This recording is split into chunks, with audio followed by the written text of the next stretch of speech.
Hey everybody, welcome back. This is Dr. Mark Arcuri, still in Santa Fe, New Mexico this evening.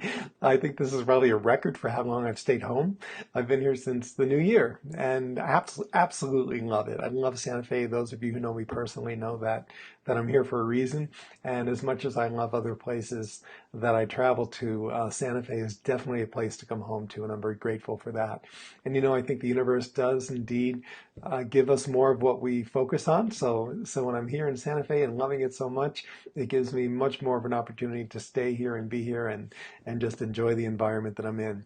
And I'm really appreciating that tonight. Lighting is a little bit better. It's staying light a little bit later as we begin to work our way through winter, but we still got snow outside and ice cold weather. It was 23 degrees and I went to the gym this morning. So consciousness creates reality. That, what I just said, is pretty much a great example of that. That what we focus on, we get more of, and it works whether we think it does or not. So it's best to find a way to make it work for us or to allow it to work for us by joining with it and partnering and allowing our consciousness to guide our life. So what I want to talk about tonight is just that concept. And I know that seminars and teaching and writing books and the various things that I do never really convey to people an experience that they need to learn something for themselves and to see that something works.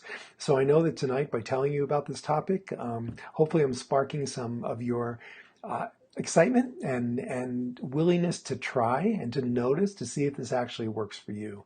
And I guarantee that it does, but you've got to experience it yourself to really learn the lessons. So listen to what we'll talk about tonight and try to put it into action in the week that comes before us and see what you can do with it, and then come on back and comment.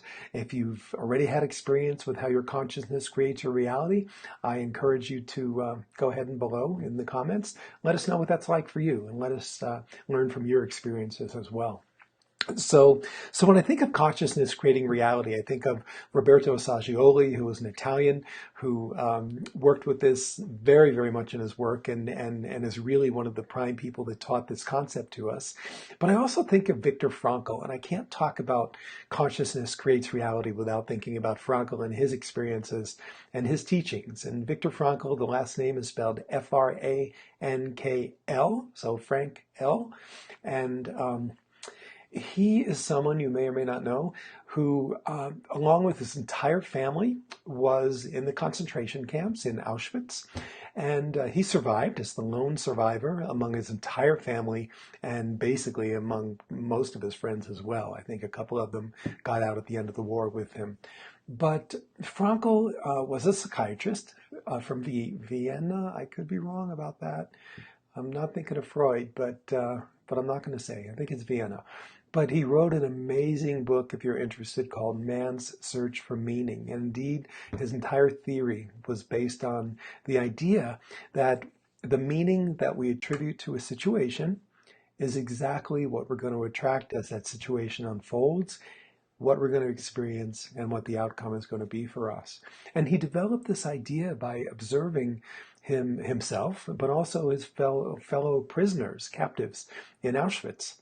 And what he noticed was that there were people that seemed to commit what he called sort of a psychological suicide. They're people who didn't last very long in the camps, regardless of what else was going on around them. And there were others that developed this resiliency or had it within them already and were able to survive under the most horrendous conditions that you can imagine.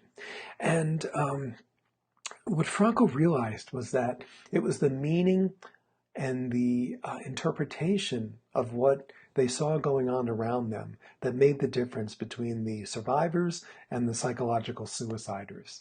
And he told a story about how he observed one day a couple of his fellow prisoners, and of course they're all starving to death. That was the reality there. But they had these meager portions, these morsels of food that they were given each day, and usually it was bread and some very watered down broth of some sort. But he saw one of the other prisoners give the morsel of bread to one of the other prisoners that seemed to be in much worse shape than he was. And Frankl looked at this, and it was an example to him of humanity in this absolutely horrendous, horrendous place. And he realized that when people chose to look around them and to pick out the examples of what they saw that was different from what the overall reality seemed to be, and was something, for instance, in this situation, as an example of humanity, and focused on that and looked around them as they went through their day and looked for examples of humanity, they were able to develop resilience and change that experience, at least for them personally. Again, the outer reality was as it was, but they were able to change the reality of that experience for them personally into something very different, and even in this case, something very beautiful. So that really is our challenge. I live in the U.S. here in Santa Fe, again, New Mexico, and I'm horrified by the things that are going around us politically, and the effects of that on day-to-day life for so many around me. And if you pick up the newspaper, which I tend not to do, but I do scan headlines every day and pick out the things that I want to read. But of course, I see what else is going on that I choose not to read. Um, it's just awful. But if we get caught up in that, we sort of just wither away and commit what Frankl talked about as this psychological suicide, and we eventually just cease to live, whether we actually leave our physical body or not. We cease to have a purpose in our life and a meaning and that satisfies us, and to live our life as we're meant to live it.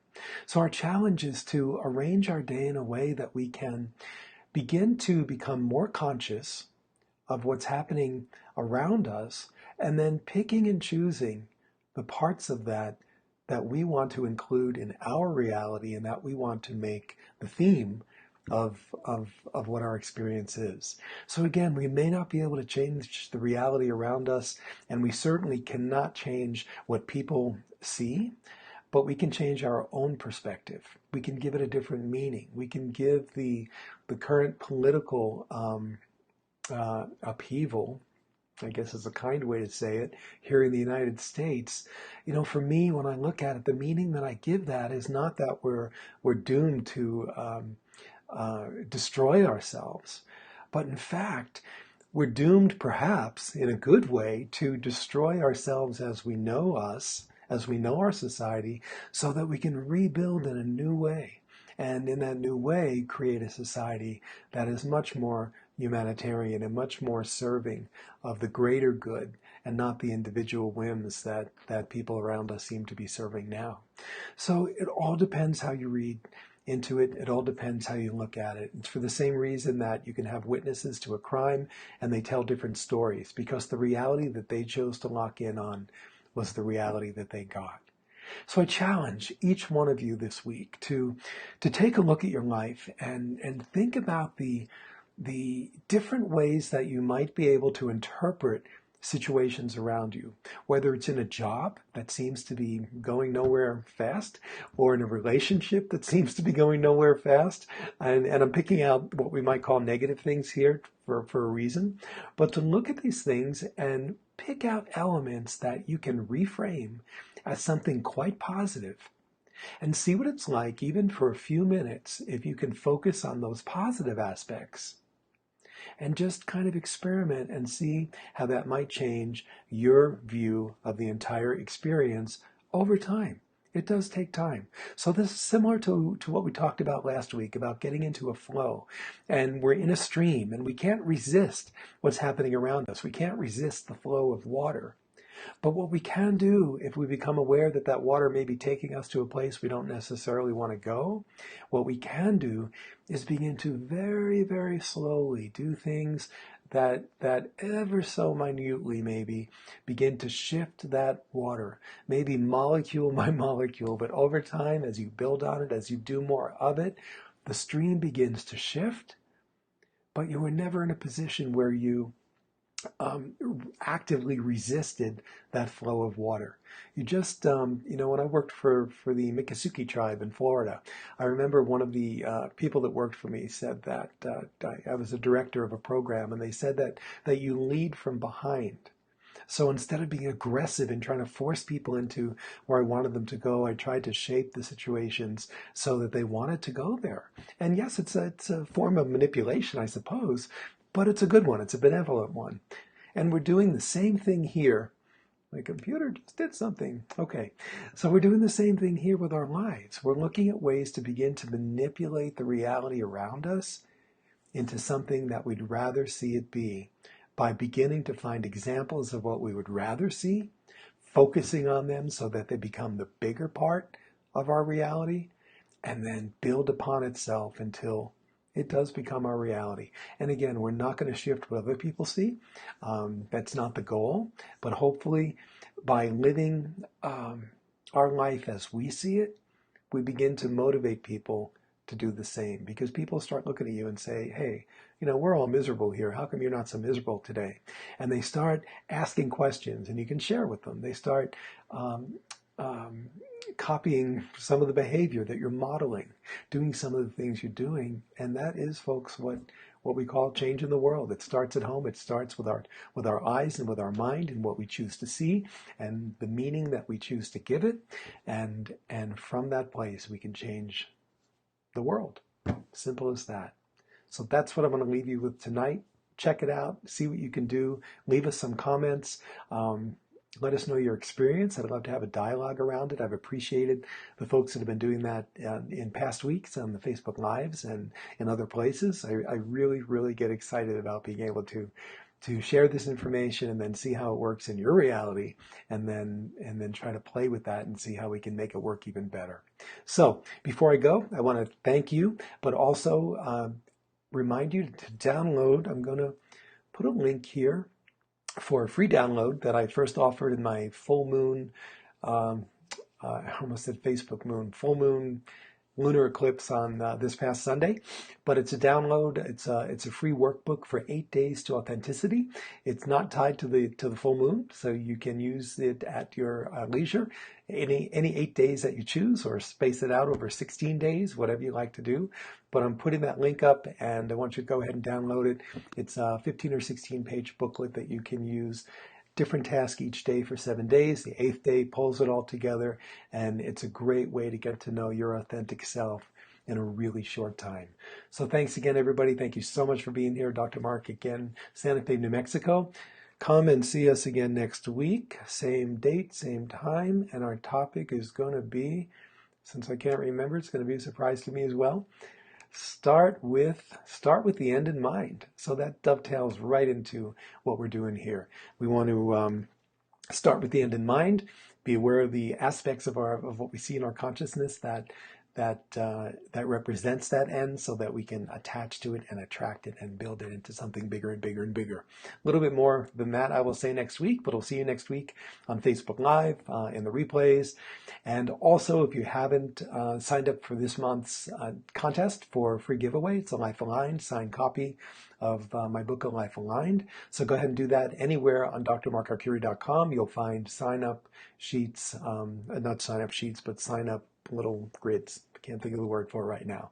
You can go ahead and sign up for it. You can download chapter 2 right away for free, then read that. I think it's a great chapter. I know it's a great chapter. And enter the contest to get a free signed copy. Lots and lots and love and gratitude from Santa Fe, New Mexico this evening.